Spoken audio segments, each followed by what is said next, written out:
ناظرین، گزشتہ ایک ساتھ میں ہم قرآن اللہ کے کلام سے یہ بات آپ پر کھول کھول کر واضح کر چکے کہ گزشتہ ہلاک شدہ اقوام بھی نہ صرف یہ ٹیکنالوجی، یہ مشینیں، یہ ایجادات یہ سب خلق کر چکی تھی جو آج موجودہ انسانوں نے کیا، بلکہ قرآن میں صراحتاً یہ بات بھی موجود ہے کہ موجودہ قوم یعنی زمین پر آباد موجودہ انسان ان قوموں کے 10% کو بھی نہیں پہنچ سکتے، یعنی وہ قومیں ان سب میں 90% بڑھ کر تھیں۔ ناظرین، جب ایسا ہے تو ظاہر ہے ان قوموں میں بھی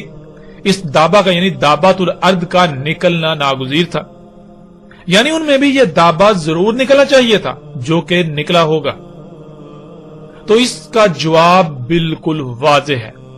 کہ بالکل ان قوموں میں بھی دابۃ الارض نکلا تھا جس کا ذکر اللہ سبحانہ و تعالی نے قرآن میں صراحت کے ساتھ کر دیا،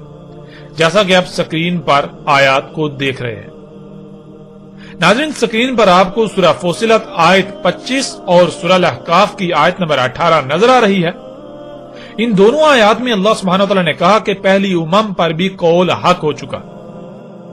یعنی وہ قومیں جو ہلاک ہوئیں، قوم نوح، قوم عاد، قوم سمود، قوم لوط، قوم شعیب یعنی جنہیں اصحاب مدین بھی کہا جاتا ہے، اور آل فرعون، ان پر قول حق ہو چکا، یعنی ان پر بھی قول واقع ہو چکا۔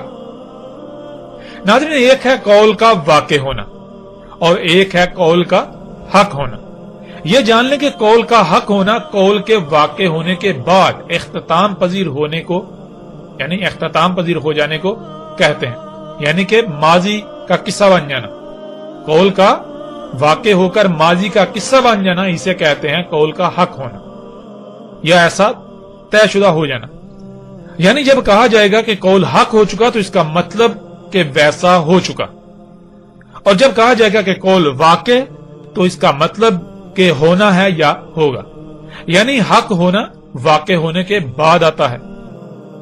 اب یہ جان لیں کہ جب اللہ نے قدر میں کر دیا کہ جب قول واقع ہوگا تب دابۃ الارض نکلے گا، یعنی تب دابۃ الارض کا نکلنا طے ہے، یہ اللہ نے قانون بنا دیا، قدر میں کر دی۔ تو پھر یہ کیسے ممکن ہے کہ آج قول واقع ہو تو دابہ نکلے اور ماضی میں پہلی امتوں پر قول واقع ہو تو دابہ نہ نکلے؟ ایسا ممکن ہی نہیں۔ گزشتہ ہلاک شدہ اقوام میں بھی دابۃ الارض نکل چکا، اور آپ دنگ رہ جائیں گے کہ آج جب آپ آل فرعون کے آثار کو دیکھیں تو وہاں پتھروں کی دیواروں پر اسی دابۃ الارض کی تصاویر نقش ہیں جنہیں آپ اپنی سکرین پر دیکھ رہے ہیں۔ ناظرین، ان تصاویر نے تحقیقات کرنے والوں کو چونکا کے رکھ دیا کہ ایسا کیسے ہو سکتا ہے، یعنی موجودہ انسانوں کا تو کہنا یہ ہے جی آج موجودہ انسان ہی ہیں جنہوں نے اتنی ترقی کی، پہلے تو انسان پتھر کے دور میں رہتا تھا، تو پہلی بار آج انسان اس سٹیج پر پہنچے۔ تو وہ جب انہوں نے یہ تصاویر دیکھیں، یہ ڈسکور ہوئی، دریافت ہوئی، تو وہ دنگ رہ گئے کہ ایسا کیسے ہو سکتا ہے کہ ایک شے جس کا پہلے وجود ہی نہیں اور اس کا تصور تک بھی کیا جا سکتا ہے، ایسا کیسے ہو سکتا ہے؟ یہ تصاویر کیسے بنا لی گئی؟ کیا یہ صرف امیجنیشنز ہیں، یعنی خیالاتی تصوراتی جو ہے یہ تصاویر ہیں؟ تو ایسا تو ممکن ہی نہیں۔ اب یہ لوگ ایسا تو نہیں کہتے کہ پہلی قومیں ہماری ہی طرح جدید ترقی یافتہ تھیں، یعنی ان ساری چیزوں میں بہت بڑھ کر تھیں، مگر یہ لوگ انکار بھی نہیں کر سکتے۔ گزشتہ اقوام کے آثار اس بات کی کھول کھول کر گواہی دیتے ہیں، وہ چیخ چیخ کر یہ بتاتے ہیں کہ موجودہ انسان آج جس مقام پر کھڑا ہے یہ گزشتہ ہلاک شدہ اقوام کے مقابلے میں کچھ بھی نہیں۔